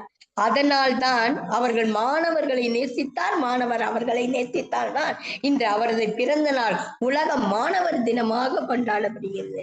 அப்ப அவர்கிட்ட என்ன இருந்தது? பணிவு இருந்தது. இப்பொழுதும் எல்லாரையும் கேட்டுக்கிற, உண்மையாவே இங்க சபையில் இருக்கிற சான்றோர்கள் குழந்தைகள் அத்தனை பேரும் கேட்டுக்கிற, நீங்க மறந்து இருந்தா கூட பழைய பண்பாடு நாகரிகம் அப்படின்னு ஒண்ணு இருக்கான்னு நினைப்பீங்க. நிச்சயமா இருக்குது. பணிவு என்பது யாரு ஒருவருக்கு இருக்கிறதோ அவங்க பெருமையுடன் வாழ்வார்கள். உலகம் உன் காலடியில் அதாவது உலகம் உன் காலை எப்படி உன் காலை ஒரு மலையை பார்க்கிறோம், அந்த மலையை பார்த்து ஐயோ இவ்வளவு பெரிய மலையா அப்படிங்கிறோம். நம்ம விடாமுயற்சி செய்து அந்த மலையின் மேல் ஏறி நின்றுப்பார், அந்த மலை உன் காலுக்கு அடியில் தெரியும். அப்பொழுது உனக்கு என்ன இருக்கிறது? உன்னுடைய திறமை இருக்கிறது, நல்ல தொலைநோக்கு பார்வை இருக்கிறது. அப்பொழுது மேலே போனாலும் உனக்கு பணிவு இருக்கிறது. கீழே இருக்கிறவர்களை பார்த்து விட்டு நான் மேலே வந்து விட்டேன் என்று எண்ணக்கூடாது. ஏனென்றால் ஒரு கால் சறுக்கி விட்டா படாது கீழே விழுந்துருவோம். மேலே போனால் நமக்கு பணிவு வேண்டும். உங்களுடைய ஊக்குவிப்பால் தான் நான் மேலே வந்தேன் என்று ஏற்றி விட்டவர்களை, நம்மை ஏற்றி விட்டவர்களை, அதாவது ஏனியாக இருப்பவர்களை என்று மறக்க கூடாது. மாணவனும் தன் மனதில் எழுதி வைத்துக் கொள்ள வேண்டிய ஒன்று, வெற்றிக்கு தேவையான மிக முக்கியமான 4 வார்த்தைகள் என்ன தெரியுமா? ஆர்வம், விடாமுயற்சி, பயிற்சி, நோக்கம். ஆர்வம் இருக்கணும் எது செய்யறதுக்கும். விடாமுயற்சி, முயற்சி திருவினையாக்கும் அப்படிங்கிற ஒரு எண்ணம் வேண்டும். பயிற்சி, நமக்கு என்னைக்கு பயிற்சி இருக்கிறதோ முயற்சியும் பயிற்சியும் செய்தால் நாம் முன்னுக்கு வரலாம். பயிற்சி மற்றும் நோக்கம், இதுதான் நம்மளுடைய இலக்கு என்பதை குறிக்கோளாக வைத்துக் கொள்ள வேண்டும். இலக்கு இந்த 4க்கும் ஒரு சேர அமைந்தால் மட்டும்தான் மனிதன் வெற்றியை நோக்கி காலடி எடுத்து வைக்க முடியும். இவற்றுக்கு பக்கமளமாக நமக்கு என்ன தெரியுமா வேண்டும்? தன்னம்பிக்கை வேண்டும். அதை விட நம்மை நாம வேற எதையும் நம்புறோமோ இல்லையா, நம்மை நாமே நம்பிக்கொள்ள வேண்டும். இரண்டையும், தன்னம்பிக்கையும் நம்பிக்கையும் 2 கண்களாக கொண்டால் உலகம் அனைத்தும் நீ வையம் வாழ வாழலாம். இப்பொழுது நாம் எடுத்துக்கொண்டா, இப்ப ஐயா தான் காமிச்சார் நம்ம ஈவேரா பெரியார் ஐயா அவர்கள் எத்தனை பாடுபட்டு எத்தனை சிக்கல்களை சந்தித்து இருந்தால் இன்று அவர்கள் தந்தை பெரியார் என்று அழைக்கப்படுவார். ஒவ்வொருத்தரையும் நம்மை நினைத்து பாருங்கள், அவர்கள் எல்லாம் நமக்கு வழிகாட்டியவர்கள். அதனால் பெரியவர்களாக இருந்தாலும் சின்னவர்களாக இருந்தாலும் தெளிவான பார்வை வேண்டும், தெளிவான சிந்தனை வேண்டும், தெளிவான பணிவு வேண்டும். இந்த தெளிவிலேயே நம்ம பார்வையும் சிந்தனையும் பணிவும் வெளிப்பட்டால் என்றும் நம்மை வெல்ல உலகத்தில் யாரும் இல்லை. அழகான ஒரு வாய்ப்பு, அழகான ஒரு சந்தர்ப்பம். இப்படிப்பட்ட ஒரு சந்தர்ப்பம் எனக்கு கிடைத்ததற்கு நான் மிகவும் உண்மையாகவே வாக்கியம் செய்திருக்க வேண்டும். ஏனென்றால் இது ஒரு சவால் என்று எடுத்துக்கொள்ள வேண்டும். எப்படின்னா பார்வை, இந்த பார்வைங்கிறது பலவிதமாக இருக்கலாம். அவளா இவ என்ன செஞ்சிருவா, இவளை பார்த்தாலே தெரியுது. ஆனா அந்த குழந்தை போய் வெற்றியை நோக்கி வந்தவுடன் தெரியும் அவள் யார் என்று. ஒரு சிந்தனையே பண்றது இல்லை, யாருமே எதுவுமே சிந்திக்கிறத, அவனால முடியாது, அவனை பார்த்தாலே தெரியுது. அந்த பார்வை, ஏளன பேச்சு, பணிவு இல்லாத தன்மை, இதெல்லாம் நம்ம எப்படி தெரியுமா கொண்டு விடும்? கீழ்நோக்கி கொண்டு விடும். அதனால் நாம் எப்பொழுதும் நல்ல எண்ணத்தில் நல்லாரை காண்பதும் நன்றி, நல்லார் சொல் பயற்பதும் நன்றி, நல்லாரோடு இணங்கி இருப்பதும் நன்றி அப்படின்னு நல்லாரோட இணங்கி நல்லாரோட வாழ்ந்து நல்லாரோட இருந்தோம்னா எல்லாம் நன்மையே. ஆனால் என்னைக்குமே நம்மளுடைய பார்வையும் சிந்தனையும் பணிவும் 3ம் ஒன்றாக இருந்து நாம் செயல்படுவோம். ஏன்னா இந்த நாடு முச்சங்கத்தை வளர்த்த நாடு, இயல் இசை நாடகம் என்று தமிழில் வளர்கிறோம், தமிழாகவே இருப்போம், தமிழர்களை போற்றுவோம், குழந்தைகளை வளர்ப்போம் என்று கூறிக்கொண்டு வாய்ப்பளித்த சான்றோர்களுக்கு நன்றி கூறி விடைபெறுகிறேன். நன்றி, வணக்கம். ஆர்வம், விடாமுயற்சி, பயிற்சி, நோக்கம் பற்றியும், தெளிவான பார்வை, சிந்தனை, பணிவு பற்றியும் சிறப்பாக உரையாற்றிய தங்கம் அம்மா அவர்களுக்கு கலந்துரையாடுவோம் பேரவையின் சார்பாக நன்றிகள் தெரிவித்துக் கொள்கிறோம். அடுத்ததாக வாழ்த்துரை வழங்குவதற்கு கவிஞர் சே எமிமாள் அம்மாவை அன்புடன் அழைக்கிறோம். அழைத்ததுக்கு நன்றி தாரணி. நீ அழகா அவங்களுக்கு உரை கொடுத்திருக்க. பார்வை எப்படி நம்ம விடாமுயற்சியோட இருந்து நம்ம பயிற்சி எடுத்து மன வாழ்க்கையில முன்னுக்கு வருவாங்க. அம்மா ரொம்ப அருமையா சொற்பொழிவு நடத்தினாங்க. முதல்ல எடுத்தவனே பாரதியாரோட பாடல்ல ஆரம்பிச்சு அதுக்கப்புறமா நம்ம எப்படி இருக்கணும், நம்மளோட பார்வை எப்படி இருக்கணும், நம்மளோட தெளிவா சிந்திக்கணும், நம்ம விடாமுயற்சியோட பயிற்சியும் இருக்கணும். அந்த மாதிரி நிறைய விஷயங்களை சொன்னீங்க அம்மா. ரொம்ப அருமையா இருந்தது. உங்க உரைக்கு மிக்க நன்றி. வாழ்த்துக்கள் எல்லாம் வணங்குறோம். வாழ்த்துக்கள். நன்றி நன்றி நன்றி நன்றிங்கம்மா. அடுத்ததாக வாழ்த்துரையை வழங்குவதற்கு திருக்குறள் காமராச ஐயாவை அன்புடன் அழைக்கிறோம்.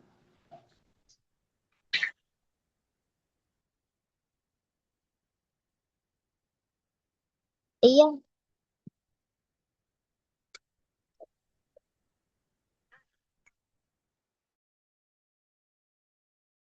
அல்ல மட்டும் பிற இந்த பணிவும் இன்சொல்லுமே போதும் ஒருவனுக்கு அணிகலங்களாக, மற்ற அணிகலங்கள் யாவும் அணிகலங்கள் ஆகா அப்படின்னு சொல்லி வள்ளுவர் சொல்லுவார். சரியா செல்வராஜும் அதுதான் எப்பயுமே பணிவுடையன் சொல்லணும், ஆதலோடு தான் இருப்பாரு. இன்னைக்கு தங்கம்மா அவர்கள் ரொம்ப சிறப்பான உரை. நான் ஒரு கிராமத்துல நான் இப்படிலாம் பண்ணிட்டு இருக்கேன் அப்படிலாம் பண்ணிட்டு இருக்கேன் அப்படின்னாங்க. ஆனா பாத்தீங்கன்னா ஒரு நல்ல உரையை ஆற்றிருக்காங்க. அதுல அப்துல் கலாம் பற்றி பேசும்போது எனக்கு ரொம்ப புல்லரிச்சு போச்சு. ஏன்னு கேட்டீங்கன்னா, நான் அப்துல் கலாம் ஐயாவினுடைய நேரடி அனுப்பில நேரடியாக திருவண்ணாமலை, திருப்பூர், காமம் பிரதீபா ஓவியா அப்பா பேசுறேன்னு சொன்னா தெரியும். நான் 2 குழந்தைகளோட அவர்கிட்ட நாங்க விருது வாங்கியிருக்கிறதால அம்மா சொன்னாங்க, எங்க பள்ளிக்கெல்லாம் வந்தாரு அப்படின்னு சொல்லி. பணிவுனா பணிவு, அப்படி ஒரு பணிவு. அவர் இறக்கும்போது யாரும் கடையெல்லாம் அடைக்க சொல்லல. ஆட்டோக்கெல்லாம் ஓடாம இருக்கு. ஆட்டோ ஸ்டாண்ட்ல ஒரு பதாகை வச்சிருக்காங்க. ஆட்டோக்கார ஐயா வாங்கன்னு கூப்பிட்டீங்களே அப்படின்னு சொல்லிட்டு ஒரு பதாகை வச்சிருந்தாங்க. அந்த அளவுக்கு ஒரு மிகப்பெரிய எல்லார் மனதிலையும் கொள்ளை கொண்ட ஒரு மிகப்பெரிய மாமனிதர் தான் அப்துல் கலாம் ஐயா. அவரை உயர்த்தியது என்னன்னு கேட்டீங்கன்னா, அம்மா சொன்ன மாதிரி வெற்றிக்கே 3 அடிப்படை காரணங்கள். 1 சரியான திட்டமிடுதல், கடின உழைப்பு, விடாமுயற்சி, தன்னம்பிக்கை. இந்த 4 இருந்தா போதும் வெற்றி உலகை நாடி வரும். அது எதுவாக இருந்தாலும் சரி, எந்த விஷயமா இருந்தாலும் சரி, படிப்பா இருந்தாலும் சரி, வேலையா இருந்தாலும் சரி, எதுவா இருந்தாலும் சரி, அவங்களுக்கு எல்லாமே கிடைக்கும். அந்த வகையில ஒரு நல்ல ஒரு தலைவியாக, அம்மாவாக, ஆசிரியராக, இன்னும் சமுதாய பணியை நான் இந்த வகையில எல்லாம் செஞ்சிட்டு இருக்கேன்னு சரி. தங்கம் அவர்களுக்கு இன்னைக்கு புதிதாக வந்திருக்கிற ஜானகி பொன்னன் அம்மா அவர்கள் வந்திருக்காங்க. அவர்களையும் வருக வருக என்ன வரவேற்று நான் மிக்க மகிழ்ச்சி அடைகிறேன். அவங்கெல்லாம் பார்க்கும்போது நீங்கெல்லாம் தினமும் வரலாம். இவங்க நிறைய சிறப்பு அழைப்பாளர்கள் வராங்க, பேசுறாங்க, அன்னைக்கு கூட போயிடுறாங்க. மற்றவங்க பேச்சையும் கேட்கணும்.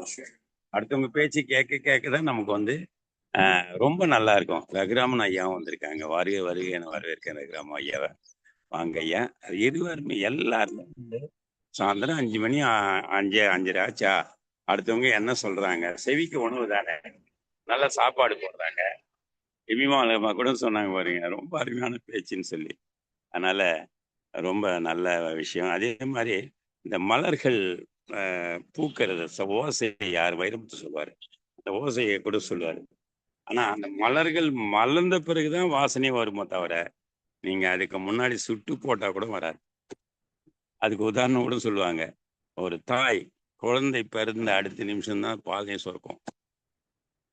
அது மாடா இருந்தா கூட சரி, அது சொல்லுவாங்க. அதுக்கு முன்னாடி பால் வரவே வராதுன்னு சொல்லுவாங்க. அது போல சில விஷயங்கள் இயற்கை நமக்கு நிறைய பாடங்களை சொல்லி கொடுத்திருக்கிறது. அந்த வகையில் ரொம்ப அற்புதமாக பேசிய தங்கம் அவர்களுக்கு என்னுடைய வாழ்த்துக்களையும் அன்பையும் பாராட்டையும் வணக்கத்தையும் மீண்டும் மீண்டும் சொல்லி விடைபெறுகிறேன். நன்றி, வணக்கம், வாழ்த்துக்கள். நீங்கள் மாதம் வந்து கூட பேசலாம். ஏறக்குறைய மாதத்தில் ஒரு நாள் கொடுப்போம், வந்து பேசலாம். நன்றி, வணக்கம். நன்றிங்க ஐயா. மணிமேகலை அம்மா வந்திருக்காங்க, பேராசிரியர். அவங்க நான் பார்க்கல, கவனிக்கல, உடம்பு சரியாயிட்டு இருக்குன்னு நினைக்கிறேன். வாருங்கள் மணிமேகலை அம்மா. நன்றி, வணக்கம். சீர்காழி செல்வராஜ் ஐயா, வணக்கம். வணக்கம். வணக்கம் சார். நன்றிங்க ஐயா. அடுத்ததாக வாழ்த்துறை வழங்குவதற்கு பிரம்மநாயகம் ஐயாவை அன்புடன் அழைக்கிறோம். அழைத்ததற்கு நன்றி தாரணி. எங்கள் வாழ்வும் எங்கள் வளமும் மங்காத தமிழ் செங்கேனும் வைரமும் தங்கமும் என்று உரையாற்றிய விதம் மிக மிக சிறப்பாக இருந்தது. மிக சிறப்பான ஒரு தலைப்பு, மிக அருமையாக உரையாற்றிய அம்மா அவர்களுக்கு கலந்துரையாடும் பேரவையின் சார்பாக வாழ்த்துக்களையும் பாராட்டுகளையும் தெரிவிக்கிறோம். அவர் சார்ந்திருக்கும் துறையில் சிகரம் தொட கலந்துரையாடவும் பேரவை வாழ்த்துகிறது. நன்றி, வணக்கம். நன்றிங்க ஐயா. அடுத்ததாக வாழ்த்துறை வழங்குவதற்கு மணிமேகலை அம்மாவை அன்புடன் அழைக்கிறோம். அனைவருக்கும் வணக்கம். இன்று அம்மையாரின் பேருரையை நான் கேட்டேன். ஐயா சொன்ன மாதிரி தினமே ஒரு 5 மணிக்கு நம்ம வந்து பார்த்துட்டோம் அப்படின்னாக்காவே நிறைய விஷயங்கள் நமக்கு தெரியும், நிறைய தெரியாத விஷயங்கள் இருக்கு. ஆனா எனக்கு என்னோட சந்தர்ப்பம் அப்படி இல்லைங்கிறதுனால என்னால பார்க்க முடியறது இல்லை, அவ்வளவுதான். எப்படியும் இன்னைக்கு ரொம்ப அருமையா சொன்னாங்க. மாணவர்களாக இருந்தாலும் சரி, சமுதாயத்தில் இருக்கக்கூடிய யாராக இருந்தாலும் சரி, தம்முடைய செயல்பாடுகளை செய்வதற்கு தொய்வில்லாமல் நெடிய ஒரு முயற்சி, அதாவது தொய்வில்லாத தொடர் முயற்சிகளை செய்து நாம் நம்முடைய இலக்கை நோக்கி பயணிக்கும் பொழுது நிச்சயமாக வெற்றி நம் கையில் என்பதை மிக அருமையாக விளக்கி சொன்னார்கள். அம்மையார் அவர்களுக்கு மனமார்ந்த நன்றிகளையும், என்னை கூப்பிட்ட திரு காமராஜ் அவர்களுக்கு நன்றியையும் நான் தெரிவித்துக் கொள்கிறேன். நன்றி. நன்றிங்க அம்மா. நன்றி. நன்றி. அடுத்ததாக வாழ்த்துறை வழங்குவதற்கு ஜானகி பொன்னன் அம்மாவை அன்புடன் அழைக்கிறோம். என் அன்பு சகோதர சகோதரிகள் அனைவருக்கும் இனிய மாலை வணக்கம். நன்றி தரணி, மிக்க நன்றி. தங்கம் எங்க வந்தாலும் அப்படிதான், தங்கமா ஜொலிப்பாங்க, வைரமா மின்னுவாங்க. இந்தியாவை பாதுகாக்க சிறுவர்கள் வேண்டும். நெய்யுக்கு பதில் விளக்கெண்ணெயை கொடுத்துட்டாங்க. அதெல்லாம் சின்ன சின்ன விஷயங்களா இருந்தாலும் அவங்க அருமையா கவனிச்சு சொல்லும் போது அருமையா இருக்கும். பார்வையில் தெளிவு, மனிதன் பார்வையும் எண்ணங்களும் ஒரே கோணத்தில் இருக்க வேண்டும். எனக்கு என்ன சிரிப்பு வந்துச்சுன்னா, 24 கிடைச்சு அதை 24 தான் வேணும்னு கண்ணத்துல அடி வாங்கினாங்கல்ல, பாவம். அதாவது அப்ப புரியாத வயசு. இப்பன்னா எங்க போனாலும் ஒண்ணுதான். அவங்க எங்க போனாலும் அந்த முத்துக்கு முத்தாகன்ற மாதிரி ஒன்னாதான் நிற்பாங்க. என்ன இந்தியாவில இருந்து, இந்த மலேசியாவில இருந்து இந்தியாவில் உள்ள எல்லா நிகழ்ச்சிக்கும் என்ன கூட்டிட்டு போயிடுவாங்க. எந்த நிகழ்ச்சியா இருந்தாலும் கூட்டிட்டு போவாங்க. அந்த பணிவு அவங்க கிட்ட இருக்கு. பணிவு என்பது முயற்சி செய்து மலையின் மீது கூட ஏறிப்பார், பணிவு வேண்டும். இந்தியாவோட நிகழ்ச்சிகள் வழி அனைவருக்கும் வணக்கம். உங்களை தங்கம் எப்போதுமே சிறப்பாக பேசுவார். இன்று மிகச் சிறப்பாகவே பேசினார். தாரணியிடம் எப்போதுமே சிறப்பாக இருக்கும். தாரணியிடம் பேசும்போது அவங்க குழந்தையாவே மாறிட்டாங்க. அருமையா இருந்துச்சு. பார்வையும் சிந்தனையும் அவங்க கிட்ட தெளிவாகவே இருக்கு. தாரணியின் நெறியாள்கை சிறப்பாக இருந்தது. தங்கத்துக்கு அவங்களுக்கு வாழ்த்து அன்னாடதான் ஒவ்வொரு நிகழ்ச்சிக்கும் சிறப்பாக செய்வாங்க. சிறப்பான வாழ்த்து சொல்லிட்டே இருப்பேன். தாரணி முன் வந்து பேசியதும் பேச வைத்ததும் மிகச் சிறப்பு. நாளைக்கு அவரும் ஒரு தங்கமாகவும் வைரமாகவும் வருவார்கள். தங்கத்துக்கும் வாழ்த்துக்கள், தாரணிக்கும் வாழ்த்துக்கள். இந்த நிகழ்ச்சியில் கலந்து கொண்டதுக்கு மிக்க நன்றி ஐயா, மிக்க நன்றி. நன்றிங்கம்மா. அடுத்ததாக வாழ்த்துறை வழங்குவதற்கு சீர்காழி செல்வராஜ் ஐயாவை அன்புடன் அழைக்கிறோம். அனைவருக்கும் வணக்கம். தற்போது பேருந்தில் இருப்பதனால் கேட்கிறதா என்று எனக்கு தெரியவில்லை. அம்மையார் அவர்கள் சிறப்பாக பேசுகிறார். உழைப்பு, முயற்சி, அதுவும் விடாமுயற்சி இருந்தாலும் வெற்றி காண சொல்றாங்க. ஆகவே இந்த அவையில் அம்மையார் பேசியது பேசியதை முழுவதுமாக கேட்கவில்லை. இருப்பினும் நன்றாக பேசுவதாக நாம் உணர்கின்றோம், பார்க்கின்றோம். ஆகவே இன்றைய நிகழ்ச்சியில் கலந்து கொண்ட அவருக்கு மிக்க மகிழ்ச்சி, வாழ்த்து. நன்றி. சிங்கப்பூரில் சீரார் செல்வராஜ். நன்றிங்க ஐயா. அடுத்ததாக வாழ்த்துரை வழங்குவதற்கு நெய்வேலி ஞானசேகரன் ஐயாவை அன்புடன் அழைக்கிறோம்.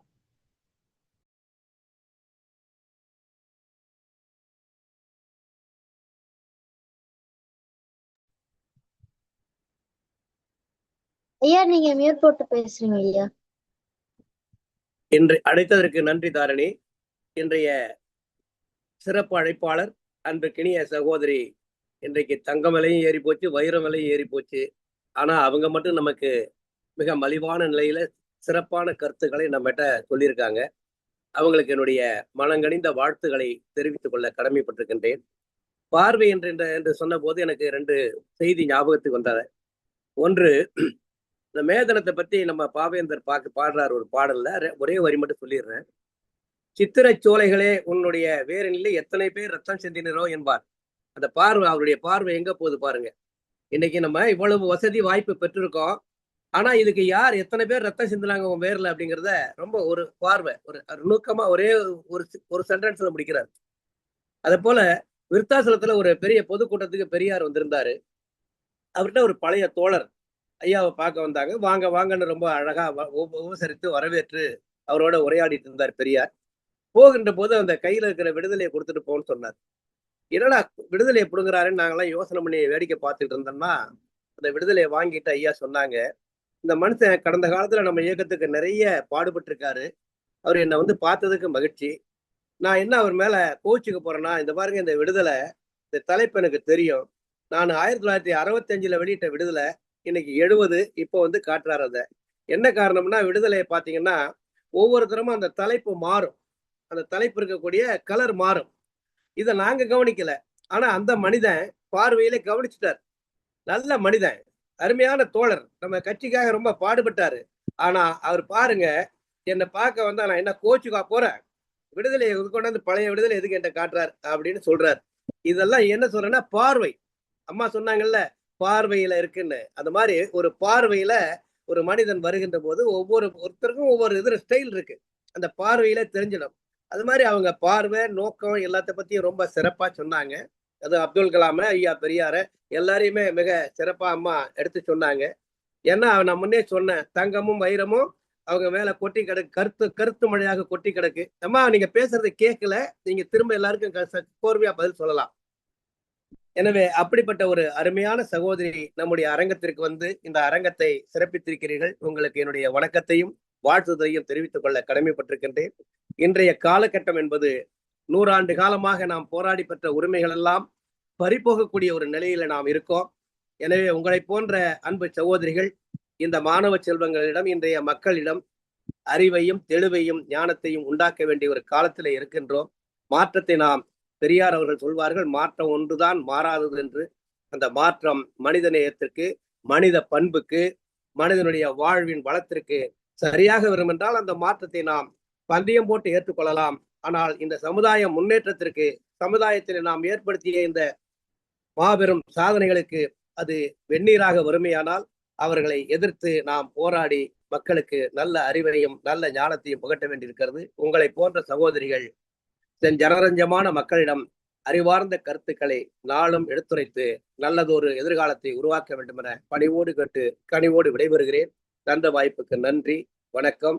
வாழ்க பெரியார், வளர்க பகுத்தறிவு, தொடரட்டும் உங்களை போன்ற அறிஞர் பெருமக்களுடைய நல்ல கருத்து மழை. நன்றி அம்மா. நன்றிங்க ஐயா. அடுத்ததாக வாழ்த்துரை வழங்குவதற்கு ஜானகி அம்மாவை அன்புடன் அழைக்கிறோம்.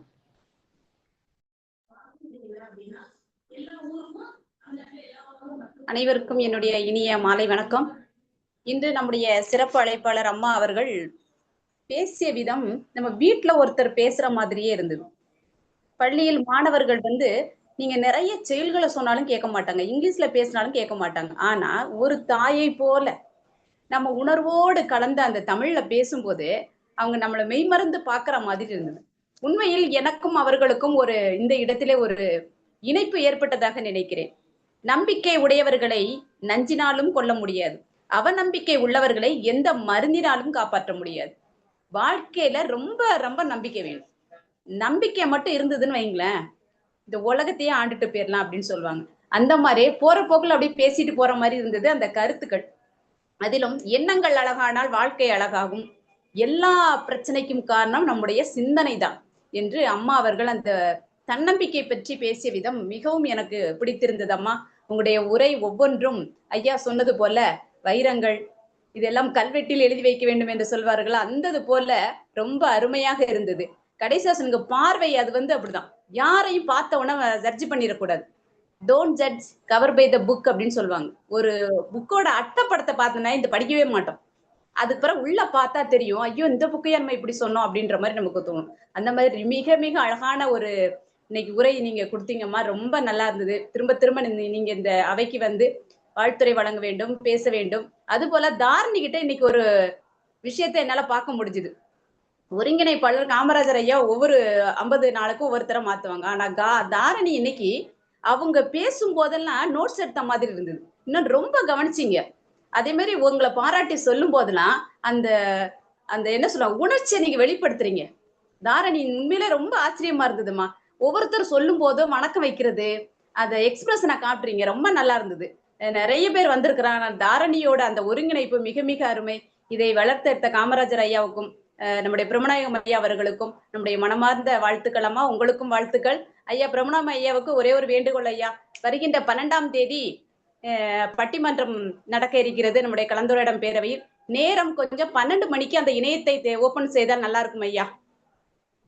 5 மணிக்கு 5 மணிக்கு ஐயா, என் கையில இல்ல, நான் பேசுறேன் ஐயா, தமிழில் ஐயா சொல்றேன். அதே போல பிரம்மநாயகம் ஐயா வந்து அன்றைய திருக்குறளையும் அன்றைய நாளுடைய சிறப்பு மட்டும்தான் சொல்லுவாங்க. மற்றவங்க எல்லாரும் அன்னைக்கு ஒரு நாள் விடுப்பு விட்டுருவாங்க. தாரணி கிட்ட இருக்கிற ஒரு விஷயம் நாம எல்லாருக்கும் சொல்லணும். தாரணி 6330 திருக்குறளுக்கும் சொந்தக்காரி. திருக்குறள் அவங்க எந்த குரல் எங்க கேட்டாலும் எந்த அதிகாரம் கேட்டாலும் சொல்லக்கூடிய ஆற்றல் பெற்ற குழந்தை. எங்க கலந்துரையாடல் குழுக்கு ஒருங்கிணைப்பா வர குழந்தைங்க மட்டுமே எல்லாருமே முற்றோதல் செய்யக்கூடிய குழந்தைங்களா தான் இருப்பாங்க. நன்றி, வணக்கம்.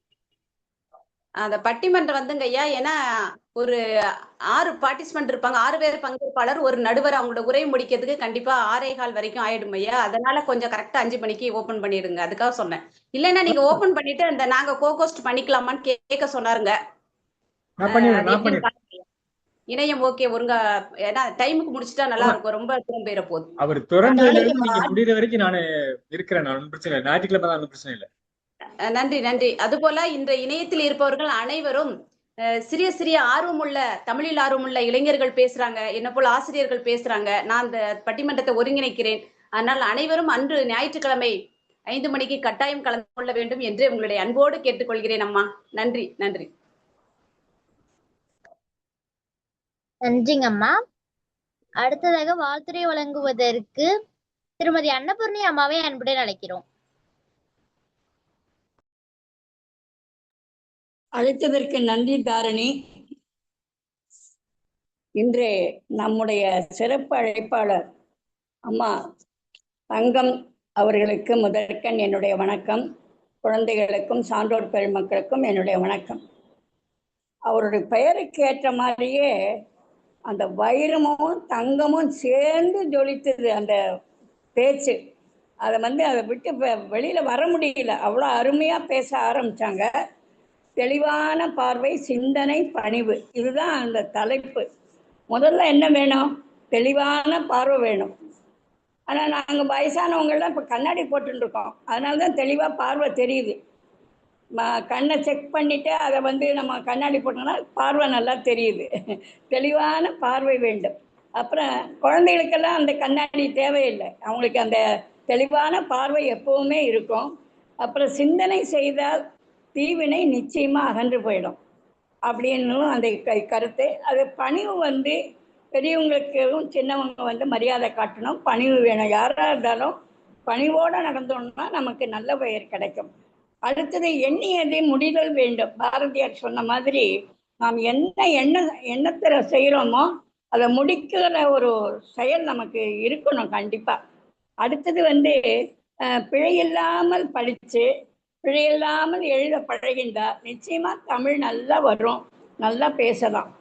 நல்ல எண்ணம் வேண்டும். அதாவது எண்ணத்தோட உறுதியுள்ள நெஞ்சம் வேணும் அப்படிங்கிறது அம்மா அழகா சொன்னாங்க. அப்புறம் இந்த சூரியனை கண்டு பனி உருகுது இல்லையா, அதே மாதிரி குழந்தைகள் வந்து வருங்காலத்துல வந்து மாற்றத்தை கொண்டு வருவாங்க. இக்கால குழந்தைகள் பிற்காலத்துல வந்து நல்ல மாற்றத்தை கொண்டு வருவாங்க அப்படிங்கிற மாதிரி அழகா சொன்னாங்க. அப்புறம் விவேகானந்தரை பத்தி சொன்னாங்க. விழுமின் எழுமின் கருதிய கருமம் கைகூடும் வரை உழைமின் சொன்னார் அவர். அதாவது எந்த ஒரு செயலை வந்து நம்ம வந்து செய்ய ஆரம்பிச்சாலும் விழுந்தாலும் அதை எழுச்சி பண்ணி அதை வந்து நமக்கு செயல்படுற வரைக்கும் அந்த செயல் வந்து நமக்கு கை கூடும் வரை நம்ம வந்து உழைக்கணும் அப்படிங்கிறத அவர் அன்னைக்கே சொல்லியிருக்காரு. அதை அழகா சொன்னாங்க. நம்ம சமூகத்தில் வந்து சீரான நெறிமுறைகளை வந்து கொண்டு வரணும். அப்புறம் பார்வை வந்து தெளிவா வேணும். அதாவது எதையும் பார்க்கும்போது ஆராய்ந்து அறிந்து சொல்ல வேண்டும். அதை பார்த்துட்டு அறிந்து சொல்லணும். அப்புறம் எண்ணியபடி நடக்கணும்.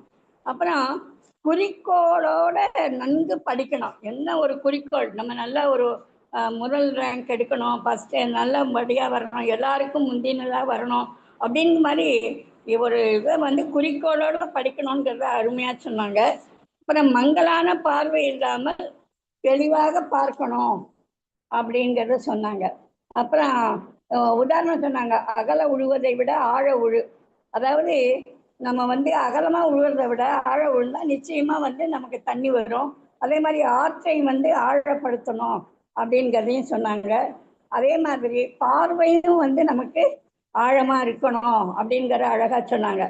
அப்புறம் அப்துல் கலாம் சொன்ன கனவு பற்றி உதாரணம்லாம் அழகா சொன்னாங்க.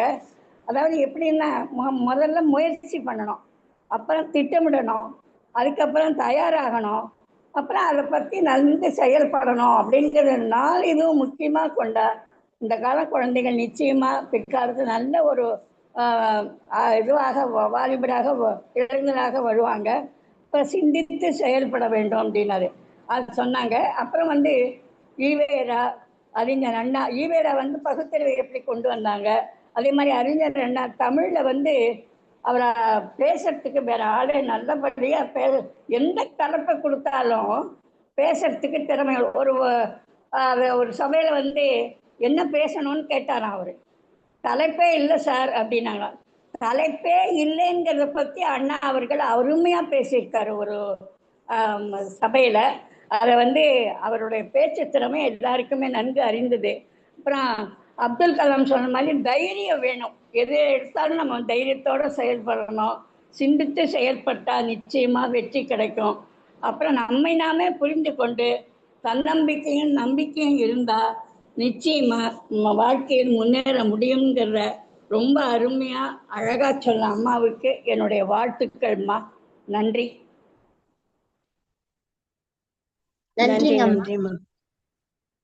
அடுத்ததாக வாழ்த்துறை வழங்குவதற்கு வினய் தீர்த்தான் ஐயாவை அன்புடன் அழைக்கிறோம். ஆமா, அதுக்குள்ள ஒரே ஒரு வார்த்தை பேசுறேன். பிரபநாயகம் ஐயா, நான் பேர் போட்டுட்டு பாருங்க, பேர் போட்டுட்டேன். ஜானகி பொன்னன் அம்மா அவர்கள் ரொம்ப சிறப்பா பேசினாங்க. செவ்வாய்க்கிழமை நீங்க பேசுறீங்களா? ஒரு சிறப்பு விருந்தினரா வரீங்களா? செவ்வாய்க்கிழமை தங்கம்மா அவங்களை ஒருங்கினீங்க, என்னென்ன வேணும்ன்றத வாங்கி கொடுங்க எனக்கு, சரியா? நன்றி, வணக்கம். அவங்களுடைய எண் உங்ககிட்ட தான் கேட்பேன், அது அப்புறமா கேட்டு வாங்கிக்கிறேன். நன்றி ஐயா, நன்றி, மிக்க நன்றி.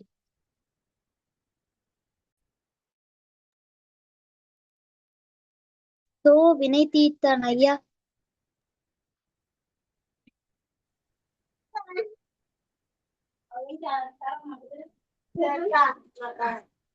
காணல் உரையில் தாங்கள் இந்த நிகழ்ச்சியில் கலந்து கொண்டு உரையாற்ற அனுபவத்தை பற்றியும் ஏதேனும் கருத்துக்கள் விடுபெற்றிருந்தால் அந்த கருத்துக்களையும், மேலும் இந்த களம் சிறப்பாக நடைபெறுவதற்கு கருத்துக்கள் இருந்தால் அந்த கருத்துக்களையும் வழங்குமாறு இன்றைய சிறப்பழைப்பாளர் தங்கம் அம்மாவை அன்புடன் அழைக்கிறோம்.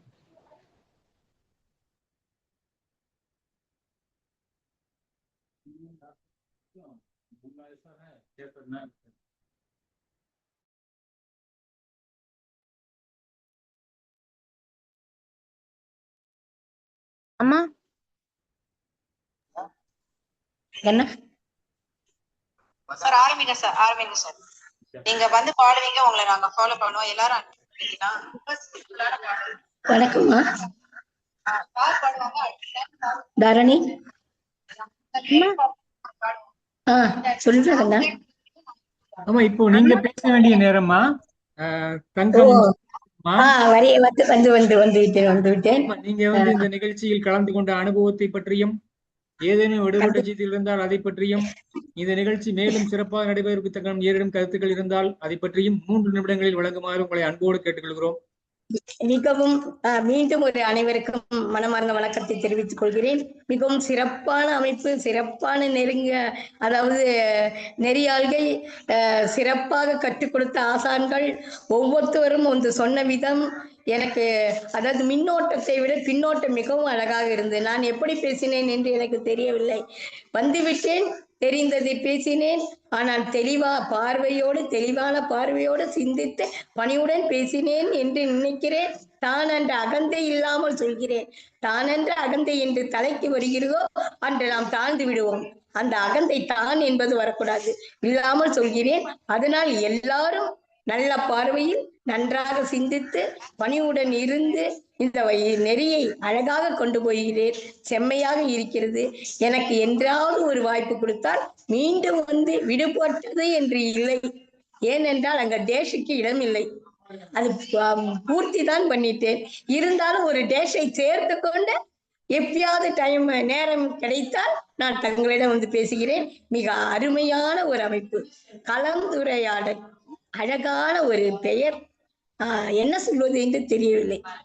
அவ்வளவு முத்தான ஒரு இடத்திற்கு சத்தாக வந்து தமிழில் உரையாற்றி செய்த, அதாவது ஆண்மை மிகு, அதாவது பெருந்தன்மை, ஆண்மை மிகுன்னா பெருந்தன்மை உள்ள மனிதர்களையும் சான்றோர்களையும் கண்ட மன மகிழ்ச்சியில் நான் திளைத்திருக்கிறேன் என்பதை தெரிவித்துக் கொண்டு நன்றி கூறி விடைபெறுகிறேன். நன்றி. நன்றிங்க அம்மா. இத்துடன் 2ஆம் பகுதி நிறைவடைகிறது. 3ஆம் பகுதி நிகழ்வு ஐயா இன்னைக்கு யாரும் வரலங்க ஐயா. பிரம்மநாயகம் ஐயா மியூட் எடுத்துட்டு பேசுங்க ஐயா. தாரணியக்காவே நன்றி ஒரு சொல்லிருங்க. 3ஆம் பகுதியும் தாரணியக்காவை எடுத்துட்டு சொல்லுங்க. ஐயா எனக்கு தெரியாதுங்க ஐயா. ஏன் ஒளிக்கா திருச்சி ஒளிக்கா சொல்றதுக்கு தாரணி சிறப்பாக ஒருங்கிணைத்த தாரணி அவர்களுக்கு நன்றி. இந்நிகழ்வுடைய 3ஆம் பகுதி கலந்துரையாடுவோம் பேரவை நிகழ்வு எண் 2205 சிறப்பு அழைப்பாளர் வைரமங்கை தங்கம் அவர்களுக்கு பாராட்டு சான்றிதழ் புலனம் வழியாக அனுப்பி வைக்கப்படும். இன்றைய நிகழ்வில் கலந்து கொண்ட பங்கேற்பாளர்களுக்கும் இந்நாள் ஒருங்கிணைப்பாளர்களுக்கும் பொருளும் வழங்கிய மாணவ மணிகளுக்கும் இசைப்பாடல் வழங்கியவர்களுக்கும் நிகழ்ச்சியினுடைய அழைப்பது மற்றும் பாராட்டு சான்றிதழை வழங்குகின்ற வடிவமைக்கின்ற சாமினி அம்மா அவர்களுக்கும் நிகழ்ச்சியுடைய தலைமை ஒருங்கிணைப்பாளர் மரியாதைக்குரிய தமிழ் ஈழன் கண்ணம்மா அவர்களுக்கும் வாழ்த்துக்களும் பாராட்டுகளும் நன்றிகளும். மீண்டும் நாளை மாலை 5 மணிக்கு சந்திப்போம் என்ற நம்பிக்கை வெளிப்படுத்தி அனைவரும் ஒப்புதலோடு இணையத்தை நிறைவு செய்கிறோம். நன்றி, வணக்கம். நாளைய நிகழ்ச்சி